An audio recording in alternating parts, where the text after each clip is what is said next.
आरोप हम लोगों पर लगाए जाते हैं। अगर ये लोग भगवानों में ही लड़ाई लगा रहे हैं तो सोचिए इंसानों को किस तरीके से ये लोग बांटने का काम करते हैं। हम लोग जब भगवान श्री राम की बात करते हैं, ये मैनिफेस्टो का हिस्सा भारतीय जनता पार्टी का रहा है। 500 साल से ज़्यादा तक भगवान श्री राम रामलला उस टेंट के नीचे रहे जब भारतीय जनता पार्टी ने अपने मैनिफेस्टो को पूरा किया। एनडीए ने जब अपनी बातों को पूरा किया तो आज इनको शिव भी याद आ रहे हैं। नमस्कार, न्यूज स्ट्रीट देख रहे हैं आप। आपके साथ मैं स्नेहा गुप्ता। बिहार की सियासत इन दिनों गरमाई हुई है क्योंकि लोकसभा चुनाव का शंखनाद हो चुका है और जब से शंखनाद हुआ है तब से लगातार आरोप प्रत्यारोप का जो दौर है वो शुरू होता हुआ नजर आ रहा है। अब इस मुद्दे पे जिस तरीके से कांग्रेस के राष्ट्रीय अध्यक्ष ने भगवान शिव को ला दिया है, उसके बाद लगातार बिहार की सियासत में शिव की चर्चा हो रही है। कांग्रेस के राष्ट्रीय अध्यक्ष ने सीधे तौर पे कह दिया है कि अब ये लड़ाई शिव की हो गई और शिव से ताकतवर कोई नहीं। अब इस पे लोक जनशक्ति पार्टी रामविलास के राष्ट्रीय अध्यक्ष चिराग पासवान का बयान सामने आ गया है। उन्होंने सीधे तौर पे कह दिया है कि ये लोग इतने नीचे गिर गए हैं कि अब ये भगवान को ला रहे हैं राजनीति में। साथ में प्रधानमंत्री नरेंद्र मोदी पे लगातार विवादित बयान देने पर भी उन्होंने कहा है कि जिस प्रधानमंत्री ने इस देश का नाम रोशन किया है उस प्रधानमंत्री को ये लोग नीचा दिखाना चाह रहे हैं। और क्या कुछ कह रहे हैं चिराग पासवान पर आप इस वीडियो पे नजर डालिए। प्रधानमंत्री मल्लिकार्जुन खड़गे ने कहा है कि अब लड़ाई शिव और राम की हो गई है। हम शिव हैं और शिव से ज्यादा ताकतवर कोई नहीं है। कैसे ये लोग धर्म का इस्तेमाल करते हैं राजनीति में और उसके बाद आरोप हम लोगों पर लगाए जाते हैं। अगर ये लोग भगवानों में ही लड़ाई लगा रहे हैं तो सोचिए इंसानों को किस तरीके से ये लोग बांटने का काम करते हैं। हकीकत है विपक्ष के पास अब कोई मुद्दा नहीं बचा, इसीलिए ये लोग इस तरीके की भाषा का इस्तेमाल कर रहे हैं।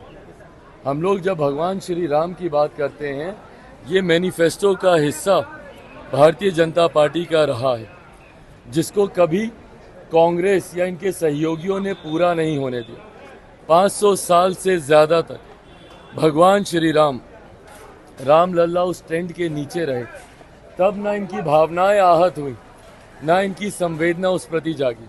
पर आज जब भारतीय जनता पार्टी ने अपने मैनिफेस्टो को पूरा किया, एनडीए ने जब अपनी बातों को पूरा किया तो आज इनको शिव भी याद आ रहे हैं। पर उस वक्त उनको शिव याद नहीं आते जब उनकी आधी अर्धांगिनी, जब शक्ति के बारे में, उनके विनाश की बात जब उन्हीं के पार्टी के बड़े नेता करते हैं। हकीकत है चुनाव के वक्त सिर्फ और सिर्फ भावनाओं को आहत करने के लिए कांग्रेस, उनके घटक दल के नेता इस तरीके की बातें करते हैं। आज जब वो शिव को इतना याद कर रहे हैं तो उनको राहुल गांधी जी का वो बयान भी याद आना चाहिए जहां पे वो शक्ति के विनाश की वो बात करते हैं। ऐसे में इन्हीं विरोधाभास में जो इंडिया अलायंस अटका हुआ है, यही कारण है कि 14 से कम समर्थन 19 में मिला और इस बार कांग्रेस ऐतिहासिक ऑल टाइम लो पर इस बार कांग्रेस का प्रदर्शन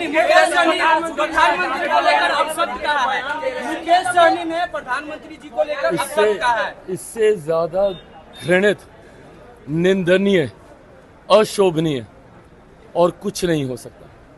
जिस तरीके से भाषा की सारी मर्यादा को तार तार कर दिया गया। और मैं बिहार की जनता से भी अपील करूंगा, और बल्कि मैं उन लोगों से भी अपील करूंगा जो संभवतः कम संख्या में ही सही पर आज की तारीख में जो इंडिया अलायंस का समर्थन कर रहे हैं। मैं पूछना चाहूंगा कि क्या ऐसी भाषा का आप लोग समर्थन कीजिएगा?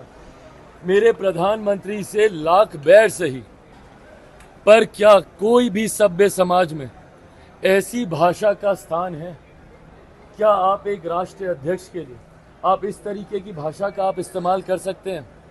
आपका विरोध किसी से भी हो, भारतीय भाषाओं में उसके शब्दकोश में ऐसे शब्द हैं कि आप कड़ी से कड़ी निंदा मर्यादित शब्दों में रहकर आप कर सकते हैं। हमारे देश का गौरव है, हमारे देश का पहचान है हमारे प्रधानमंत्री। आपका उनसे मतभेद वैचारिक हो सकता है, पर इस तरीके से व्यक्तिगत टिप्पणी करना क्या आपको शोभा देता है?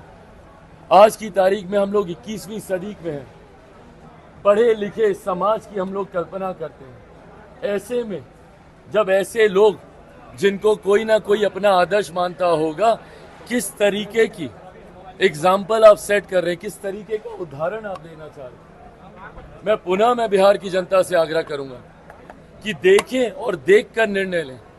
एक तरफ राजद है जो परिवार की मां बहनों को गाली देने का काम करते हैं, दूसरी तरफ उनके सहयोगी हैं जो प्रधानमंत्री जी के बारे में इस तरीके के शब्दों का इस्तेमाल करते हैं। सभ्य समाज में ऐसे शब्दों की कहीं कोई स्थान नहीं है, और कल को अगर ऐसे लोग आ गए तो फिर उसके बाद आने वाली पीढ़ी को क्या संस्कार दिए जाएंगे, ये इनके नेताओं की भाषा से ही पता चलता है। मोदी एरा का अंत हो गया और आप लोग चुनाव हार रहे हैं। उन्होंने स्पष्ट कहा कि मोदी युग का अंत हो गया, एनडीए चुनाव। सुनिए ना, 2014 का भी बाइट निकाल लीजिए, यही बोले थे। 2019 का भी बाइट निकाल लीजिए, यही बोल रहे थे। अंत किसका हो रहा है ये तो ये देख ही रहे ना। 2014 में जो प्रदर्शन था, एक सीट तो जीत नहीं पाए। 2019 में खाता पुनः नहीं खोल पाएंगे, और 2020 भी इनको भूलना नहीं चाहिए। 2020 में अगर हम लोग अलग होकर चुनाव नहीं लड़ते तो आज जो इनको घमंड है ना बड़ी पार्टी का, दहाई का आंकड़ा ये लोग पार नहीं करते। तो सुना आपने, सीधे तौर पे इन्होंने कह दिया है कि जो भी विपक्ष कह रहा है उस बातों पर कोई वजन नहीं है, उस बातों की कोई मायने नहीं है। और अब जब धर्म की राजनीति के बाद आप भगवान को राजनीति में ला रहे हैं, इसका परिणाम क्या होगा ये तो देखने लायक रहेगा। अब देखना होगा चिराग पासवान के इस बयान के बाद बिहार की सियासत कैसे गर्माती है। आप बने रहिए हमारे साथ, तब तक के लिए आपका बहुत बहुत शुक्रिया।